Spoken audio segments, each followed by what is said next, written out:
ಪಾಪ ಹಂಗೆ ನೋಡಿದ್ರೆ ಭಯ ಆಯ್ತು, ಅದನ್ನು ಏನು ಮಾತಾಡಬೇಕು ಅಂತಲೇ ಗೊತ್ತಾಗಲ್ಲ ನನಗೆ. ಎಲ್ರಿಗೂ ನಮಸ್ಕಾರ.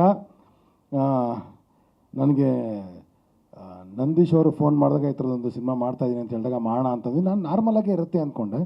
ಶೂಟಿಂಗ್ ಹೋದ್ಮೇಲೆ ಅನ್ನಿಸ್ತು ಅವರು ಜೇಕಬ್ ಅವ್ರಿಗೆ ಜೊತೆ ಕೆಲಸ ಮಾಡಿದ್ದಾರೆ ಅಂತ. ಸರ್ ನಿಮ್ಮನ್ನು ನೋಡಬೇಕು ಅಂತ ತುಂಬ ಆಸೆ ಇತ್ತು ಸರ್. ನಮ್ಮ ತಾಯಣೆಗೂ ನೀವು ಅಂತ ನಂಗೆ ಗೊತ್ತಾಗಲಿಲ್ಲ ಸರ್. ನೀವು ಸ್ಟೇಜ್ ಮೇಲೆ ಸರ್ ಬಂದಮೇಲೆ ನಂಗೆ ಗೊತ್ತಾಗಿದ್ದು ಇವರೇನಾ ಅಂತ. ನಿಮ್ಮ ಜೊತೆ ಕೆಲಸ ಮಾಡಬೇಕು ಅಂತ ತುಂಬ ಆಸೆ ಇತ್ತು. ಬಟ್ ನಿಮ್ಮ ಜೊತೆನೇ ಕೆಲಸ ಮಾಡಿದಷ್ಟು ಅನುಭವ ಸಿಕ್ತು ಸರ್ ನನಗೆ. ಹೆಂಗೆ ಅಂದರೆ ಒಂದು ಸೀನಲ್ಲಿ ಒಂದು ಡೈಲಾಗ್ ಹೇಳಲ್ಲ ಅಂದೆ. ಹಾಂ ಹೇಳಿ ಸರ್, ಈ ಥರ ಮಾಡ್ಕೊಳ್ಳ ಅಂದೆ. ಮಾಡ್ಕೊಳ್ಳಿ ಸರ್, ಸ್ಕ್ರಿಪ್ಟಲ್ಲಿ ಹೆಂಗಿದೆಯೋ ಹಂಗೆ ಹೇಳಿ ಅಂದರು. ಸೇಮ ಸರ್, ಅಲ್ಲಿಗೆ ಆಯ್ತಲ್ಲ. ಅಲ್ಲಿಗೆ ಈ ಟೀಸರ್ ನೋಡಿದ್ಮೇಲೆ ನನಗೊಂದು ಫೀಲ್ ಏನಾಯಿತು ಅಂದರೆ ನಾನು ಏನು ಕ್ಯಾರೆಕ್ಟರ್ ಮಾಡಿದೆ ಅಂತ ನನಗೆ ಮರ್ತೋಯ್ತು ಇವಾಗ. ನಾನು ಮಾಡಿದ್ದೆ ಬೇರೆ ಅಲ್ವ ಸರ್, ಏನು ಕ್ಯಾರೆಕ್ಟರ್ ಮಾಡಿದ್ದೀನಿ ಸರ್ ನಾನು. ಆ್ಯಕ್ಚುಲಿ ಪೊಲೀಸ್ ನಾನು. ಬಟ್ ಇದು ನೋಡಿದ್ರೆ ಪಕ್ಕ ಮಾಸ್ ಟೀಸರ್ ಇದ್ದಂಗಿದೆ. ರಿಷಿ ತುಂಬ ಚೆನ್ನಾಗಿ ಮಾಡಿದ್ದೀರಾ ಸರ್. ರೋಹಿತ್ ಸರ್ ಒಳ್ಳೆ ಪ್ರೊಡಕ್ಷನ್ ಸರ್. ನಂದಿ ಸರ್ ತುಂಬ ಖುಷಿ ಆಯಿತು.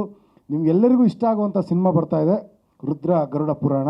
ಇದು ಪುರಾಣದಲ್ಲಿ ಇದು ಒಂದು ಹೆಸರು ಮಾಡಲಿ ಅಂತ ಹೇಳ್ತಾ ಎಲ್ರಿಗೂ ಒಳ್ಳೇದಾಗಲಿ ಅಂತ ಕೇಳ್ಕೊತೀನಿ ನಾನು. Thank you.